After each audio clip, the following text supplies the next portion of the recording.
Welcome everyone. Welcome to a MEFA event in conjunction with Balance OOH and Talon. So MEFA, for all of those who don't know, is a social enterprise that I set up. 2021 is when we actually officially registered it, and we provide mentoring and support for people of color. When I started it, we had 20 members. We're just under 900 today, so it's grown at a amazing rate. Just want to thank Talon, who are one of our founding sponsors. We're sponsored by about 14 different organizations, other out-of-home companies. Ocean, Clear Channel are also kind of founding MEFA sponsors, and of course Global. I can't forget them. But in terms of kind of background for today, I think I worked with you, Nicole, when you were starting out Balance, and the whole idea with Balance is to kind of improve diversity in out-of-home. And Jed approached me early in the year and said, diversity, larger companies, if you're global, if you're Clear Channel, you've got an army of people doing D&I. Actually, smaller businesses, we're kind of like struggling, and we're kind of like some help. So I kind of came up with this idea. We've got our panel members. Do you want to introduce yourselves, all of you? I can do it. Sylvia? Yeah. So I'm Sylvia Agri. I'm the head of people for the UK part of business, and I work at Talon. You're not Jed? I'm not Jed, no. We share a hairstyle, but that's kind of where it ends. I'm Richard Blackburn. I'm the UK Managing Director of Executive Channel Network. You might know us as ECN, screens in office buildings. And I'm working here in London. And I am Cheryl Crilly. I'm a business director at Kinetic, and I'm part of MEFA and Balance in out-of-home. So kind of today, I just think, Richard, do you want to give us a bit of background in terms of what smaller businesses are facing, the issues, where I know you're not on the committee for Balance, but you've attended some of the events. What's happened so far? Well, I think what's really interesting about Balance is I would actually suggest it's more valuable to the smaller media owners possibly than the larger ones, because larger media owners and larger companies in our industry tend to have HR departments, and they're quite focused on D&I now, as we call it. And I think smaller media owners, it's more of a challenge. So I think Balance has certainly given some clarity to people about what the expectations are, not just legally, but the expectations of, and optically, of what companies should be doing now. But it's done it from a positive perspective. It's the perspective of, adding a better dimension to your company to improve your profits. And that's really what is particularly attractive about the Balance Group for me. Okay, excellent. Well, Jed asked me to do a talk on, what's best practice in D&I. And listen, I'm not bad at selling posters, but I'm not a D&I practitioner. I used to be pretty good, but that's back in the day. And I just didn't want to kind of recreate the wheel. So there's a TED talk, which I'm going to show you, and it's only 15 minutes long, but it's probably the best thing I've seen on, why D&I fails and what are the tips for success. So what we thought is we'd start with that, and then we'll kind of come off the stage, and then we'll come back and do a bit of a Q&A and then get questions from the audience. So can we roll the video? I do think that's one of the best TED Talks you could actually find on D&I, particularly if you're trying to solve issues within your business. Bias interrupters, if you want more information, just Google bias interrupters. They've got a whole bunch of free tools as well on their website. And it's actually really useful. I've sent this to I get lots of companies asking me, hey, what do I do? And I always say, watch this video, and then start working really. So Cheryl, let's start with you. In terms of just the video, what was the thing that you identified with, maybe in terms of, some of those biases, or what did you kind of take out of it really? Yeah, I thought, loved the video. the one that I resonated with the most was actually the maternal wall. And I remember coming back to work after my mat leave and trying to pick up where I left off and spinning plates and feeling like I was letting everyone down and not doing enough, letting my team down. I had massive mum guilt, so I was letting my family down, and it just, you know, it makes your confidence crumble quite a lot. And I think this impacts a person of colour, a woman of colour, a lot more as well. And actually at that time, Group M had a course called Back in the Game, which was a workshop for mums returning from mat leave, for carers returning to work as well. And I think they obviously identified it as something that was affecting quite a lot of women in the workplace. So that's probably the evidence across the group. And they don't want to be losing these valuable women with all their experience and knowledge, etc. So yeah, I went to this workshop. It was brilliant. Really got me back on my feet. And actually, there are lots of transferable skills between working mums and employees. So, like, brilliant at time management. You've got to be. Super efficient. Yeah, really efficient, really organized, multitasking. I'm the boss, yes. Really good at managing conflict or full-on meltdowns in my house. So just resilience and all of that. So yeah, I really related to that one the Brilliant. most. Richard, what about yourself? What did you see in there and just go, well, I recognise that from workplace I've been in, or I've recognised that challenge? What was your takeout? I think the one that resonated the most was about metrics, managing it. That's it seems an obvious thing to do, but a lot of people don't do it. We have a platform in our company, and we've used that. And before I came out, I took the numbers from it to have a look. But measurement is really, really important. And I'm pleased with our numbers as a business, but I think that really is, you know, for someone running a business, that's the most important guide. Are we doing it right? Are we ticking those particular boxes? The other thing I took out was about unconscious bias, and we had a session with Balance, and Sylvia pointed out it was a Harvard implicit association test, and it was and so a few of us did that at work, and yeah, there are some things that you don't think you're biased about, but you are. So again, I'd recommend anyone has a look at that and test themselves. You know, and that affects all of us, regardless of whether you're an old white guy like me or anyone. But also I think we've all seen the symptom of, I think, the CV thing, where she said about the guy who had polo club memberships and the other guy who liked country music. Well, you know, it might be a question about country music anyway, but I think that sort of stuff we don't actually see. Hobbies and interests now coming through on CVs. A lot of CVs don't have names on them either. I think an education is removed, so you can't say, oh, they went to the right school or something like that. And I think these are all really good steps in the right direction. The issue for smaller businesses is the talent pool that we get to interview from is a lot smaller. You know, sometimes we have one person applies for one position, and you know it's a really important position in your company. So that poses other challenges itself, and we can talk about, I'm sure we will go on to talk about culture and how that impacts, but for the video, they were the two main things. Sylvia, what about yourself? I think there was lots. I thought it's a really great video. I think there's lots I really like in the video. There's a couple of things I ever so slightly not disagree with, but I think there's probably a bit more context around them. I think absolutely maternal guilt is one thing personally for myself. You know, but technically I have all 5, so that's great. Lovely to be reminded of all of those biases.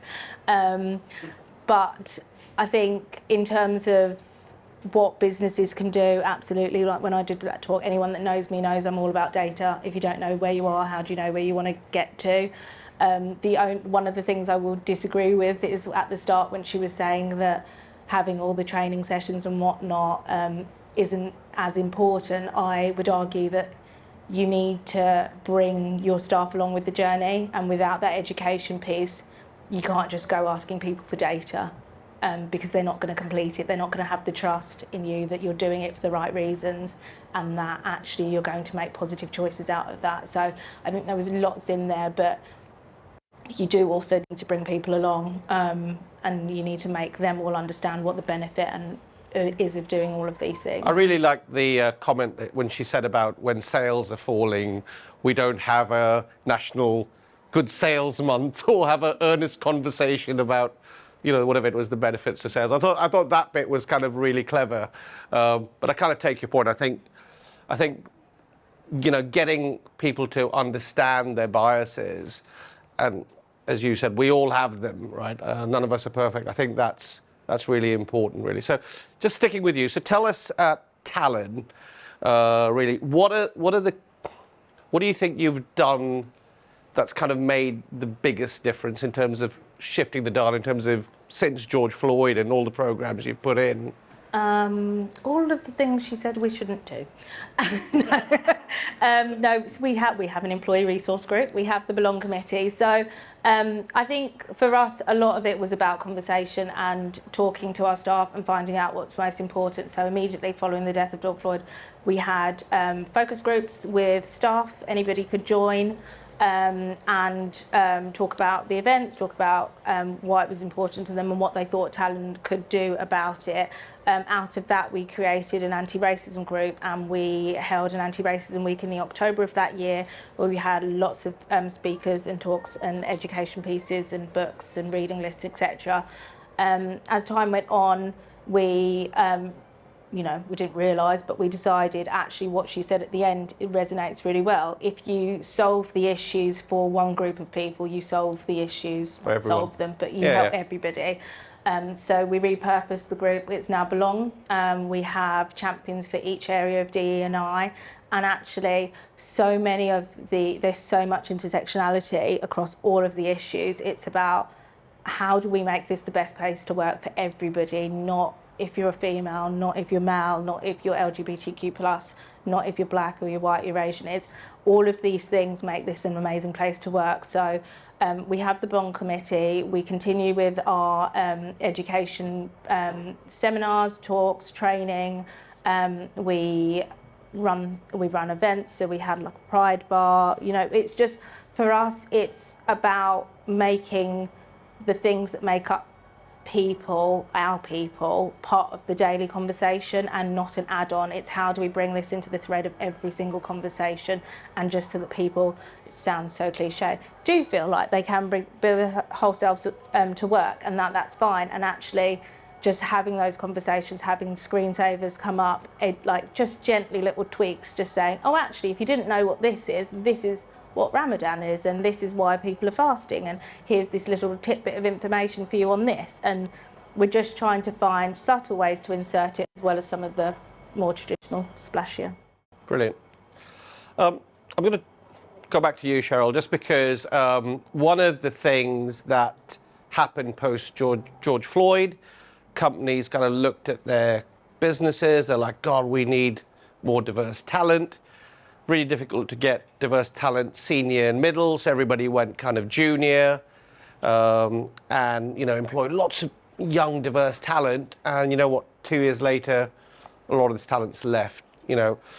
Just in terms of your business or what you see within WPP, is there more talent coming through, or how have people reacted to this, or what's your take on it? When we talk about retention of the talent, I've been in Kinetic for about 16 years, and so I have seen a real shift in the way they listen and they learn and they ask for feedback, and they really have adapted their approach to this, and been brave enough to change the experiences for the diverse talent. So of course we've got the training, and we've got the ERGs, kinetic roots who are here today,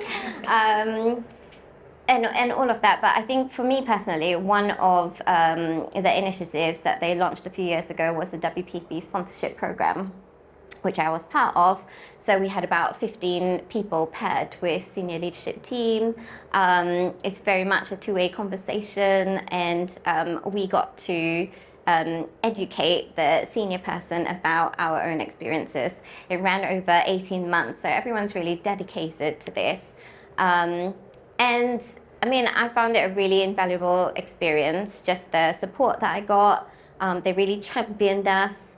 They opened up their network of contacts, which for me was probably the most useful at that stage of my career. And actually at the end of it, we had a 62% retention rate and about 40% promotion rate of that group. So that's something that we'll use as a baseline for the next wave of the sponsorship program, which has just launched again. And, you know, we're talking about junior to mid-level managers there. But on the flip side, or the other end of the spectrum, something that we just launched with, which I'm so pleased about, is all the support we're doing around women experiencing menopause in the workplace. So we've done lots of work around that. Again, not wanting to lose these middle-aged women who've got so much knowledge and experience. They're great, like so easy to onboard and things like that. A lot of them come from the Visible Start program that we've got with Brixton Finishing School. But actually, one of the key insights was that Kinetic actually has a higher women to men ratio versus the WPP average. And we also have a higher ratio of women over 40. So this is obviously going to have an impact on the business. So, you know, we signed the menopause pledge. We've got menopause champions. We have added a menopause support plan to our Bupa benefits. And it's made such a difference, and everyone loves it. And they're really happy. And it's moving in the right direction when we talk about keeping these women in the workforce. Right. Well, I think sponsorship, so all the research that's out there says that the most effective way of keeping young, diverse talent is sponsorship. You know, it's somebody more senior reaching out to somebody more junior and just keeping them under your wing. You know, it is the most effective way of keeping them in, really. And it's kind of, you know, it's quite interesting, you know, when people go, why did you start Media for All? The big thing that I heard was just a lack of role models, you know, and I'll always remember when I started it, I was part of NABS. Then NABS used to do speed mentoring. You know, they still do it you get like 10 or 12 mentors, you get 60 or 70 people turn up, and you go into groups and you kind of have like 10 minutes with each mentor and you spin. It's fantastic. So if you see NABS mentoring, guys, sign up for it. But I convinced NABS to run a speed mentoring event where all the role models were Black and Asian or mixed. And it was hard enough convincing them to do it because they're going, how will we sell this? How will we market it? I said, it's open to everyone. All we're doing is we're signposting these are role models.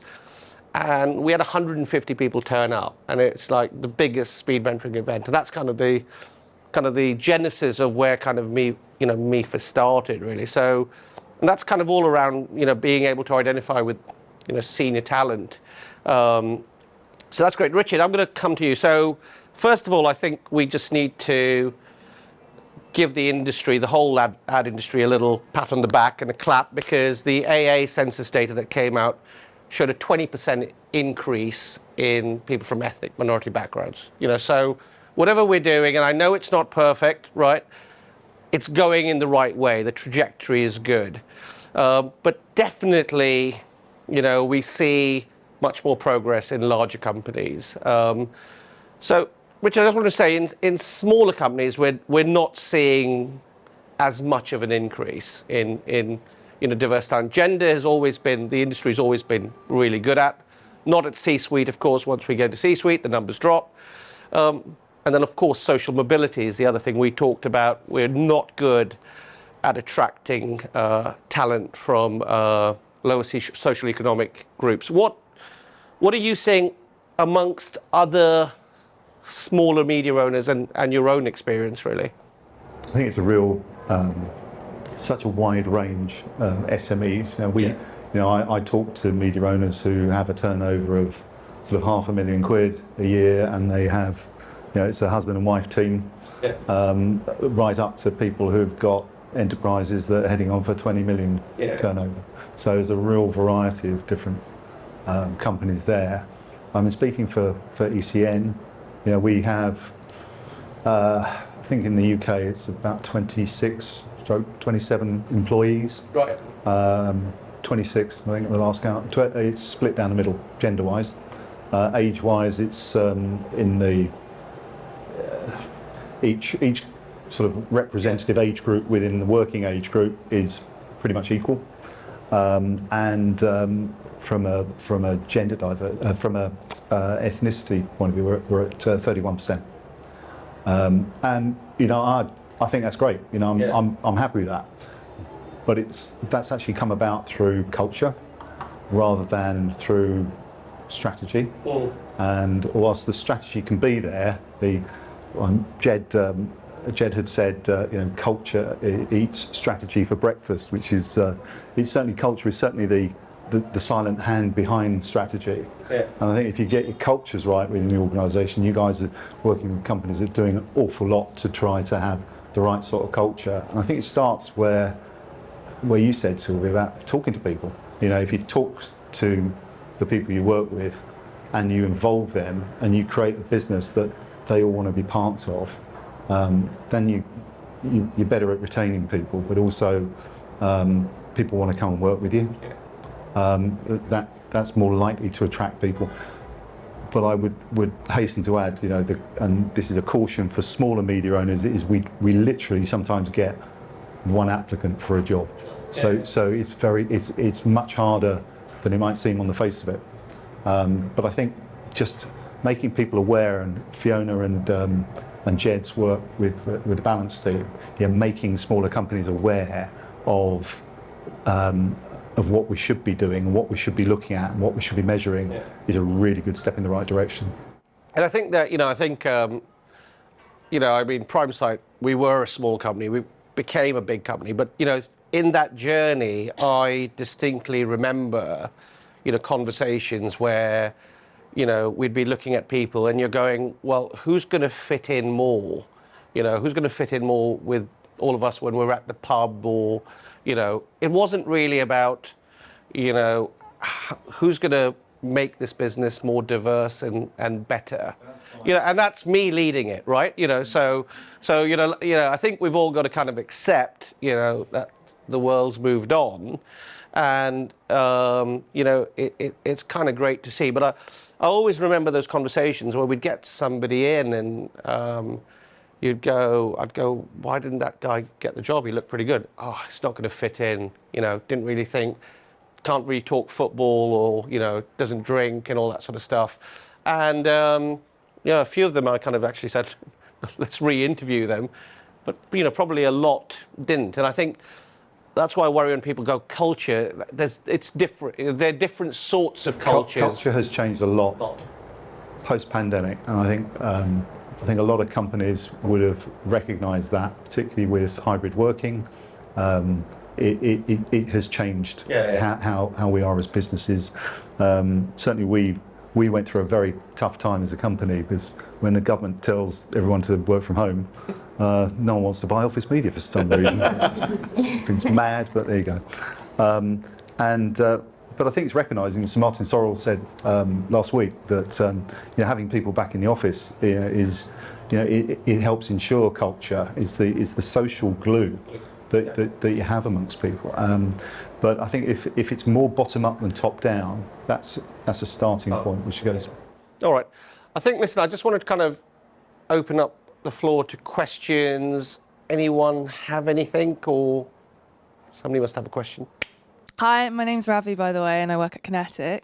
I've just got a quick question, because I've worked in a D&I group before in my previous company, and for me, I found when it comes to diversity and inclusivity, there's a massive range of topics to cover. Like, there's loads of different BRG groups for that to cover each topic. But there's also topics that I feel like, personally for me, like, that I wouldn't actually necessarily speak about at work because I might be the only Punjabi Sikh person in the company. So, but there might be a bigger ethnic group of a certain race. So how do you kind of tackle like having conversations about speaking about everything? Because I know like in a group it's hard to do everything, and how do you like organize and plan that?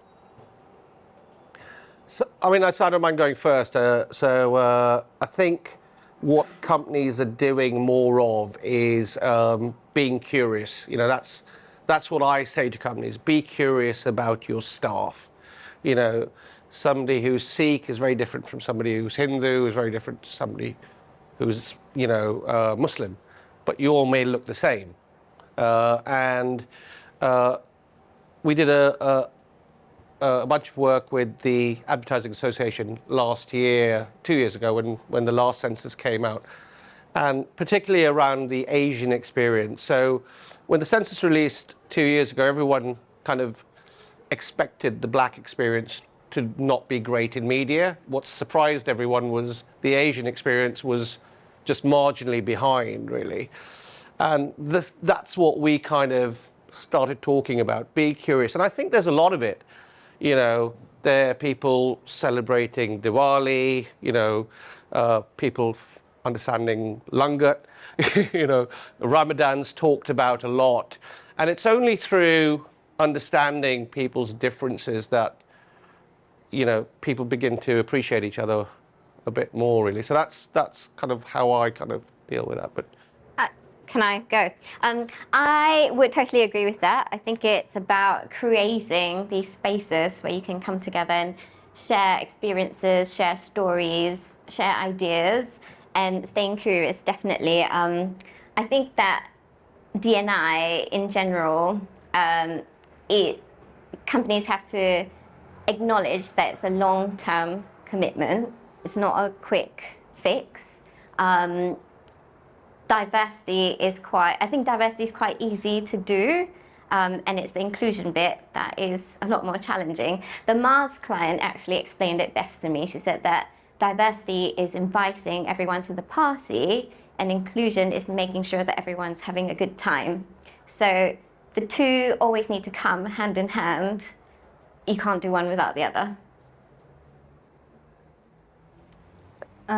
The only thing I would add, so we had exactly the same thing when we decided to create the Belong group, because we thought, how can we cover all these topics with one group? Should we have separates? And actually, I think, one, it's having the humility to know what you don't know. So actually, we're not big enough to have separate groups, but absolutely, if people know that the Belong group is where they can come to have those initial conversations, and they can meet people that they can talk to, so that they have their own networks and friends, they can make friends and connections with other people who may be having similar experiences to them. That's amazing. The other thing comes back to the data. So we have regular equality, we have Equality Managing Diversity form, which is on our HRIS system. We ask it of all our new starters and our recruits, and we're constantly encouraging people to fill out that data, because for us, it's back to, if we don't know who we are, then how do we know how to service the people within the business? So obviously we've got to invite people to fill out that data, and they are more than willing to select prefer not to say. But if we know who our staff are, then we can make sure that we're all educating ourselves on the topics that are important to our staff. So it is difficult. We're not going to be able to cover everything at one time, but you know, there have been scenarios where we've put comms out for one thing and we've missed another thing, and someone's emailed us and said, oh, I've noticed you haven't sent anything out on this. And we say, come, join the group. Like, I don't feel like I'm the authority on this, so what can you teach me? How can we learn? And then we can do something better the next time. So I think it's having the humility to know that you're not going to answer everything, you're not going to solve anything. And like you say, this is a long-term project, like we're not going to fix it like that. This is probably a question for you, Naren, because it's more, it's broader, sort of outside of out of home. I appreciate this is a Balance and MEFA event, but do you think there's a particular channel or sector of the advertising industry that's doing this better? And if so, who do you think that is, and what can we learn from them as an out of home industry? Yeah. So typically what I see is younger businesses, so a lot of the digital businesses tend to be better and more diverse. And that's kind of like goes back to the comment, made on the TED Talk, which is if you've been doing things for so long for a certain time, you just kind of repeat it. But there's no question if you go into a lot of the ad tech companies, they look very different to, if you go into news or, something like that. And then on the traditional media owner side, Channel 4, no question, leads the way. But that's only because they started before kind of, everyone else. So, and everyone's kind of playing catch up. The agencies are pretty good, I'd say, again, because, the IPA started collecting census data, like 4 years before everybody else did. So I think, that's kind of what I see, but, I think everyone's working towards it. Everyone's working harder.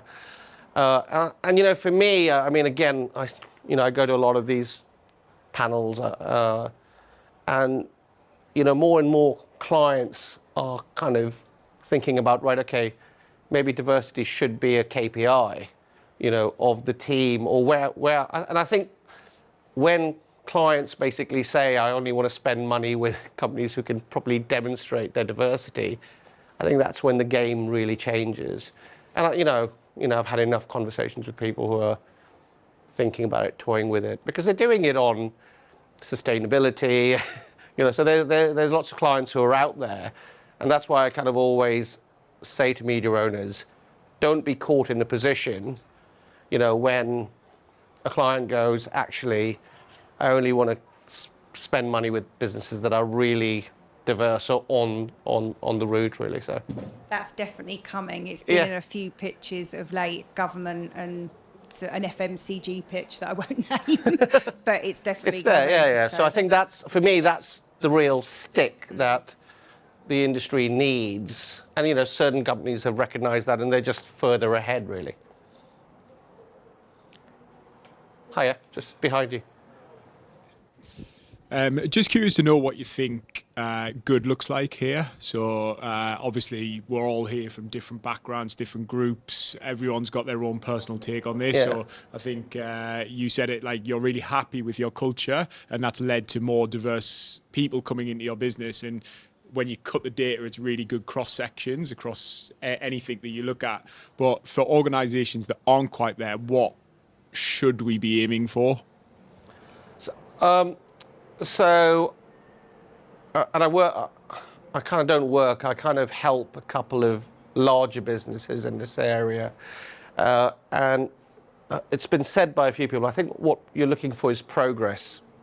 So there's one company that I work with, and they were 12% ethnic diverse a few years ago. They're now 15%, right? And you can't go from 12 to 30. It's impossible. So I think it's around setting your own goals as a business. Where do we want to be in 3 years, 5 years, 10 years, and it's across all protected characteristics. So it's not only around, gender and ethnicity. And again, the big problem you get, as Sylvia said, is people being brave enough to actually disclose disability, sexual orientation. Is still, in some cases, people don't want to disclose it. But I think for all companies, you've got to have a goal, right? Because if you're not aiming at something, you're going to miss every time, really. So. Do you guys have a part, like, will you be aware of your organisation's goals? We don't have targets as such, but in terms of what would good look like, what would fantastic look like, the business to look like the city that we live in, that the country that we live in. That's it. You want your business to be representative of the place you're in. You want it to be representative of the clients that you serve, of the customers that you're looking for. That's the utopia. And like you say, you're not going to get there from day one, but that's what we're all aiming for, is for actually you to walk into your office and it looks like when you're walking down the street. I love that. I can't better that. I think it's really. I think it hits the nail on the head as far as I'm concerned. I think it should be representative of the society we're in, we strive for that. We haven't set specific targets, but it's something that we look at, and it's because of balance that we look at it. So I don't think we would have done before. And I think, to take Naren's point about different levels in the business. There's no doubt about it. You get to the boardroom, and it's going to take some time to wash through. We're starting to see it in our company. We're better represented on the top table with women and people from ethnic diverse backgrounds. But there's more work to be done there, without a doubt. But I think that just takes a while to filter through it. I think it's probably harder in small businesses, particularly owner-proprietor businesses, where an owner-proprietor might have quite a strong personality that is very much dictating, the direction of travel. There's more work to be done there. I would just add that for me, I love it when the diverse talent in your organisation is actually making company referrals. So they're really proud to work for that company and they want their own diverse friends to come and join. I think that says a lot about a company. And also when the diverse talent in an organisation is going on to win, WACL Talon Awards and 30 under 30. You've got a few people in Talon who've done that. I think that's brilliant. It just shows that it's moving in the right direction. I think the biggest issue is around hiring what people think is the best candidate. And people always go, well, I'm just going to hire the best, right? And I think generally if you go down that route, you're hiring a white man just because there are more of them. The chance of finding a woman or person from an ethnic background, it's smaller. There's just less of them. And I always kind of just go, listen, I hired loads of people who I thought were best. We all have kind of like a probably 20% fail rate, maybe sometimes higher. And therefore, I always just say, just take a chance, try something different. I think experience, what somebody says in an interview, doesn't always kind of, funnel down to the bottom. When the person starts, you're going, damn, that's a mistake. but it happens, really. So I think that's the problem is, there's no one out there that I know of who's always hired the best candidate, really. Hello. Got the mic behind you.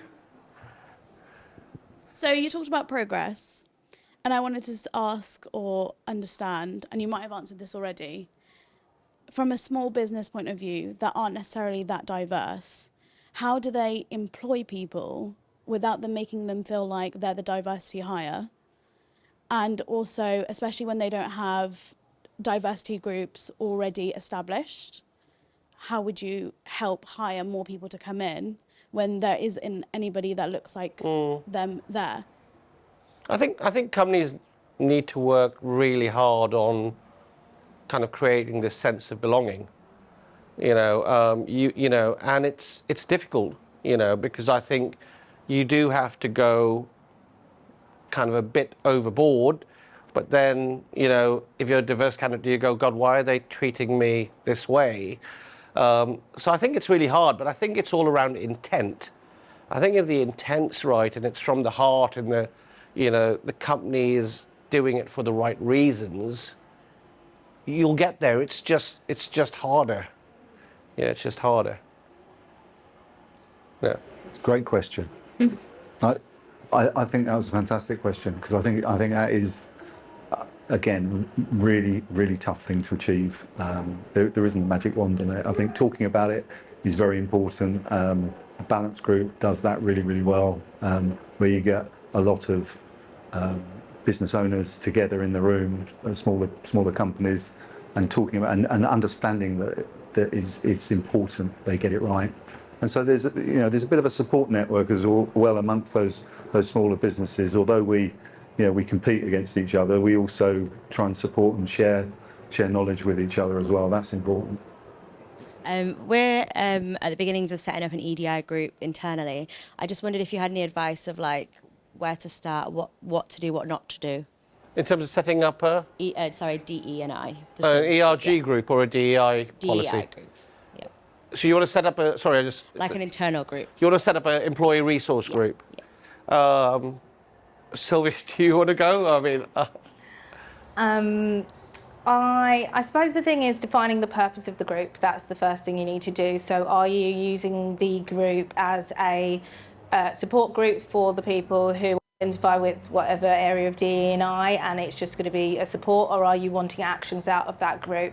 It's interesting, the MEFA, we went to the round table about the all-in census. Richie made a really good point about how ERG groups can lose their focus, and it's because some people who are in those groups feel as though they're beholden to solve all the issues. So actually, just because you've joined the group, it's now every issue is that group's issue. So I think it's trying to find out what the purpose of that group is. Absolutely, one of the aims should be to make changes. That's what you're all there for. But that doesn't mean that everybody else in the company gets a free pass.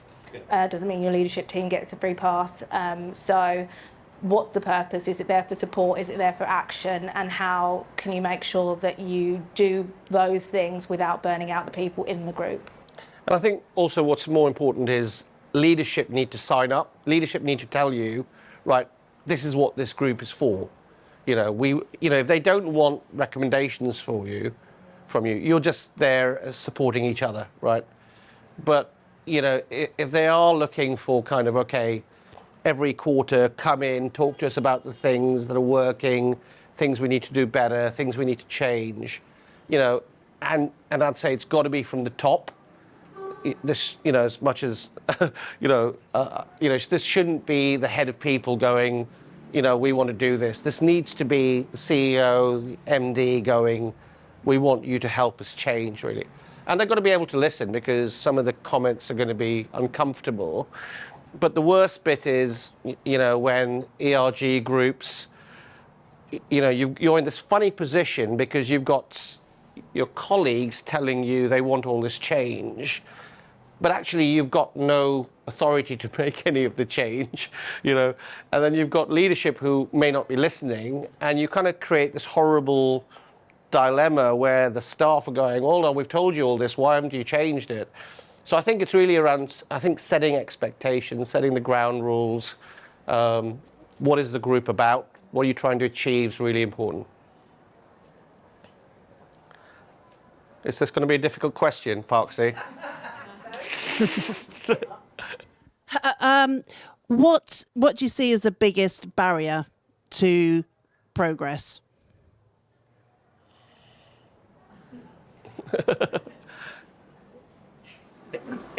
Another great question.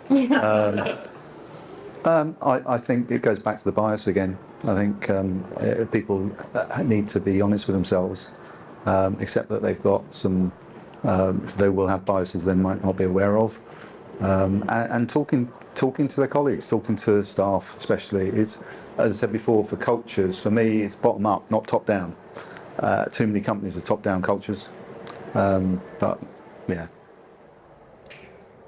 I would also add that the lack of allyship a little bit, or rather active allyship, and bringing people along that journey with you, but having them champion your causes alongside is a bit of a challenge. It does feel like it becomes your own responsibility within that ERG group that Sylvia mentioned earlier, and it shouldn't be that way. If it's an ERG that's focused on ethnic diversity, it doesn't mean that we can't have white people in it, championing that cause as well, and learning, sharing ideas, etc. So active allyship for me. I'm going to say time and resource is the biggest barrier. We're all incredibly busy. We all have day jobs, and sometimes this can feel an addition to instead of part of.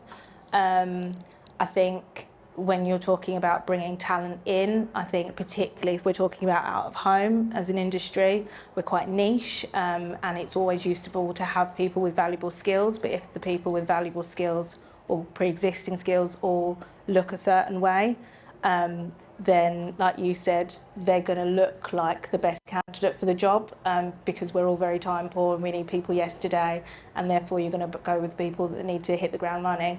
I think for smaller organisations, it's risk. That risk it's a lot bigger risk. If you've only got that one, you've got that really important role, you've only got a few candidates. How do you convince yourself that you can take that risk? I think time, resource is a big barrier. I'm with you on time. I think fundamentally what we're trying to do is change culture. You know, that's the bigger goal. And, you know, how long? I think 10 years is probably the minimum. And we're like 3 years, you know, people only started taking this seriously post George Floyd. There were others like Channel 4 and all who were. You know, I always say to people, we tend to overestimate what we can achieve in the short term and underestimate what we can achieve in the long term, really. And I just keep, that's my big thing, is just keep at it and the results will come. So, can I just say that as far as risk, it doesn't have to be risky. No. You know, you can mitigate the risk, and if you recognise what your, and maybe your biases are, but if you recognise that and you've got other people in your organisation, get them involved in that process as well. Don't just do it exclusively. We certainly don't. I think I'm going to call it now, so I just want to say thank you to the panellists. And of course, big thanks to Talon for hosting, setting up the drinks. Of course, the amazing AV team, air conditioning, and the drinks. So let's meet at the bar. Cheers, guys. Thanks.